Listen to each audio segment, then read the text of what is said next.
చుట్టూ ఇంతమంది ఉన్నా కూడా మనకి ఇంకా ఎవరో లేరని ఫీలింగ్ ఉంటుంది. ఎవరో మనని యాక్సెప్ట్ చేయాలి, ఎవరో మనని ప్రేమించాలి అనే ఫీలింగ్. ఈ ఒంటరితనాన్ని, తృప్తి లేనితనాన్ని ఎలా డీల్ చేయాలి? ఒక స్థాయిలో ఎన్నో ప్రశ్నలు ఇలా ఉన్నాయి. నేను దీని నుంచి దాని నుంచి ఎలా ఫ్రీ అవ్వాలి అని. ఇంకో స్థాయిలో మీరు నేను దేనికో ఎవరికో బైండ్ ఎలా అయి ఉండాలి అంటున్నారు. మీరే డిసైడ్ చేసుకోండి. మీ జీవితంలో హయ్యెస్ట్ వాల్యూ ఏంటో? ఫ్రీడమా, బాండేజా? నాకా పదం వినబడాలి ప్లీజ్. Oh freedom. కానీ మీరు ఫ్రీగా ఉంటే తప్పిపోయినట్టు ఫీల్ అవుతారు. మీరు మౌంటైన్స్లోకి వెళితే అక్కడ మీరు పూర్తిగా ఫ్రీ. మీ చుట్టూ ఎవ్వరూ ఉండరు, ఏమీ ఉండదు. మీరు అక్కడున్న ఖాళీలో ఉంటారంతే. అప్పుడు మీకు ఫ్రీగా అనిపించదు, తప్పిపోయినట్టుంటుంది. ఫ్రీడమ్ని హ్యాండిల్ చేయటానికి కాస్త బలం, క్లారిటీ కావాలి. మూడొంతుల మంది ఫ్రీడమ్ని హ్యాండిల్ చేయలేరు. వాళ్ళెప్పుడూ కట్టుబడి ఉండటానికి ప్రయత్నిస్తూ ఊరికే ఫ్రీడమ్ అని మాట్లాడుతూ ఉంటారు.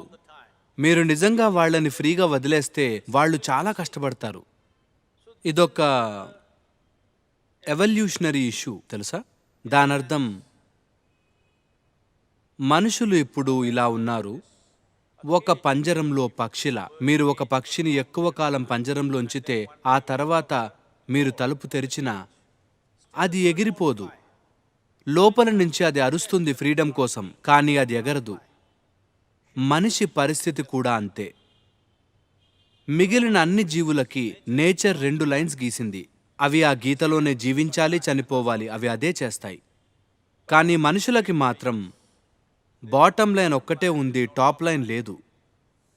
దానిని వాళ్ళు సఫర్ అవుతున్నారు.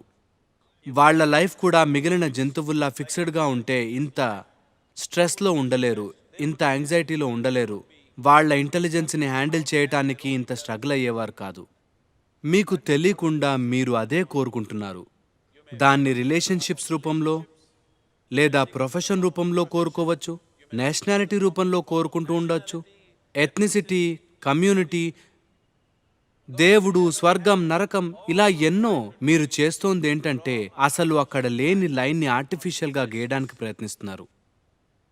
ఎందుకంటే ఫ్రీడమ్కి కొంత ధైర్యం కావాలి, కాస్తంత పిచ్చి కూడా కావాలి. మీరు మామూలుగా ఉంటే మీరు ఫ్రీగా ఉండలేరు, ఎందుకంటే అప్పుడు మీరు ఆ 2 లాజిక్ లైన్స్ మధ్యలో వెళ్తారు. ఫ్రీగా ఉండటానికి It takes a lot of strength. చాలా శక్తి కావాలి. ఎంతంటే ఫస్ట్ ఆఫ్ ఆల్ ఫ్రీగా ఉండటానికి ఏం జరగాలంటే, మీకు తెలుసా హ్యూమన్ ఎక్స్పీరియన్స్ అంతటికీ ఒక కెమికల్ బేసిస్ ఉంటుందని? హలో, మీరు ఆనందం అని పిలుస్తారే, అదొక రకమైన కెమిస్ట్రీ. దుఃఖం ఇంకొక రకమైన కెమిస్ట్రీ. స్ట్రెస్ మరో రకమైన కెమిస్ట్రీ. యాంగ్జైటీ ఇంకో రకమైన కెమిస్ట్రీ. అగోని ఒక రకమైన కెమిస్ట్రీ. ఎక్స్టసీ వేరే రకమైన కెమిస్ట్రీ. అట్లీస్ట్ ఎక్స్టసీ అనేది వేరే రకమైన మందు అని మీకు తెలుసు, నేను విన్నాను. మీ లైఫ్ ఎక్స్పీరియన్స్కి ఒక కెమికల్ బేసిస్ ఉంది. ఇది జీవితాన్ని సూపర్ఫిషియల్గా చూడటం. దానికి ఇంకా ఎన్నో డైమెన్షన్స్ ఉన్నాయి, కానీ మీకు అర్థం కావటం కోసం.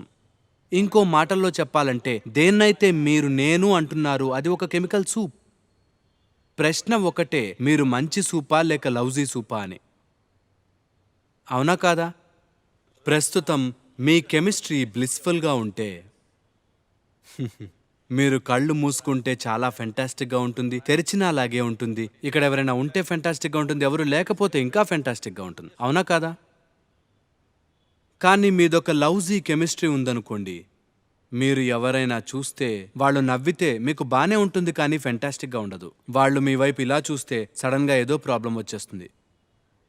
మనుషులు మీకు నచ్చినట్టు చేస్తుంటే మీ కెమిస్ట్రీ ఏదో కొంత బ్యాలెన్స్డ్గా ఉంటుంది. వాళ్ళు మీకు నచ్చని పని చేసిన వెంటనే భూమ్, అది ఎక్కడికో పోతుంది. నిజానికి మీరు సరిగ్గా గమనించలేదు ఈ మెకానిజంని. దీని బేసిస్ ఏంటి, అదెలా పనిచేస్తుంది, ఇది బాగా పనిచేయాలంటే నేనేం చేయాలి అనేది ఆలోచించలేదు. ఇప్పుడు మీరు పరమానందంలో ఉన్నారనుకోండి, నాలాగా. మీ చుట్టూ ఎవరున్నారో ఎవరు లేరో మీరు పట్టించుకుంటారా?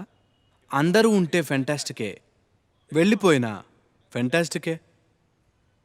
ఎందుకంటే మీ జీవితానుభవం మీకు ఏముంది ఏమి లేదు అనే దాన్ని బట్టి డిసైడ్ అవ్వదు. అది మనుషులైనా వస్తువులైనా తిండైనా ఏదైనా సరే ఏది డిసైడ్ చేయలేదు. మీరు ఉండే తీరుని ఎప్పుడైతే మీ బయట ఉన్న విషయాలు డిసైడ్ చేయవో అప్పుడు లోన్లీనెస్ అనే మాట మీకు ఉండదు. నిజానికి మీరు లోన్లీగా ఉండటమే ఎంజాయ్ చేస్తారు. ఎందుకంటే మీకు నచ్చినా నచ్చకపోయినా At this young age, ఈ వయసులో ఇది అర్థం చేసుకోవటం కొంచెం కష్టమే. కానీ మీకు నచ్చినా నచ్చకపోయినా మీ శరీరంలో మీరు ఒక్కరే ఉంటారు, అవునా కాదా? మీరు ఇంటరాక్షన్ చేసినా, ఇంటర్ కోర్స్ చేసినా, ఇంకొకటి మరొకటి చేసినా ఈ శరీరంలో ఉన్నది మీరు ఒక్కరే, అవునా? హలో, మీరు ఈ అలోన్నెస్ని ఎలా హ్యాండిల్ చేయాలో నేర్చుకోకపోతే మీరు లైఫ్ గురించి ఏమీ నేర్చుకోనట్టే. ఇదే చాలా అందమైన విషయం.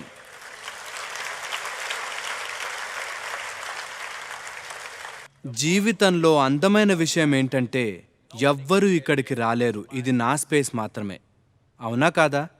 ఇది ఎంతో అందమైన విషయమా కాదా? నన్నెవ్వరూ ఇన్వైట్ చేయలేరు. వాళ్ళు నన్ను బంధించవచ్చు, టార్చర్ చేయొచ్చు, ఏదైనా చేయొచ్చు. వాళ్ళు నన్ను ఆక్రమించలేరు, ఎందుకంటే నా స్పేస్ నాకే సొంతం. just my own. మీ జీవితంలో ఇదొక మోస్ట్ బ్యూటిఫుల్ ఆస్పెక్ట్ కాదా? దానివల్ల బాధపడకండి, అది చాలా అందమైన విషయం. ఓహ్, మీరు కాస్త రొమాంటిక్గా మారి కాస్త ఎంజాయ్ చేయాలనుకుంటున్నారా? ఏంటది? ఏం పాటలవి? పాపులర్ సాంగ్స్, ఇంకొకరిని మెప్పించేవి, నువ్వు లేకుండా నేను లేను. 300 సాంగ్స్ ఇప్పుడు అలాగే ఒక సాంగ్ పాడండి, పాతవి పాడండి. Horrible singer. ఆ? నేను చాలా నాకు horrible వర్డ్స్ చెప్పండి, నేను singer. పాడతాను. అది ఆ సాంగ్. మైక్లో చెప్పు. हम तेरे बिना अब रह नहीं सकते, तेरे बिना क्या वजूद मेरा. నువ్వు నాతో అంటున్నావా? మీరు అడిగారని ఓకే ఓకే, నాకు అర్థమైంది. శ్రీరామ్, నువ్వు పాడు. అతను చెబుతున్న పాట ఏంటి? हम तेरे बिन अब रह नहीं सकते, तेरे बिना क्या वजूद मेरा. బాయ్స్ అందరూ ఇలాంటి సాంగ్స్ నేర్చుకోవాలి, లేకపోతే మీరు అమ్మాయిల్ని పడేయలేరు. కానీ గర్ల్స్ అర్థం చేసుకోవాలి, అతనికి ఒక అవసరం ఉంది, అందుకే ఇదంతా చేస్తున్నాడని. అది నిజం కాదు అని. కానీ ప్రస్తుతానికి ఈ గేమ్ని ఎంజాయ్ చేద్దాం, ఎందుకంటే మనం ఇలా చేసేది జస్ట్ ఒక గేమ్ అంతే. లైఫ్ ఎప్పటికైనా ఎండ్ అవుతుంది. ఇంపార్టెంట్ విషయం ఏంటంటే నీలో నువ్వు ఎలా ఉన్నావనేదే. కేవలం మీ అవసరాలు తీర్చుకోవటానికి మీరిక్కడ ఉంటే By your needs, you will live a very meager life. మీరు చాలా చిన్న జీవితం గడుపుతారు. కానీ మీరిక్కడ ఏ అవసరం లేకుండా కూర్చుని ఏది అవసరమో అది చేస్తే మీరొక మెగ్నిఫిషెంట్ లైఫ్ గడుపుతారు. ఇది నా కోరిక, నా ఆశీర్వాదం. మీరందరూ ఫెంటాస్టిక్ లైఫ్ గడపాలి. అలా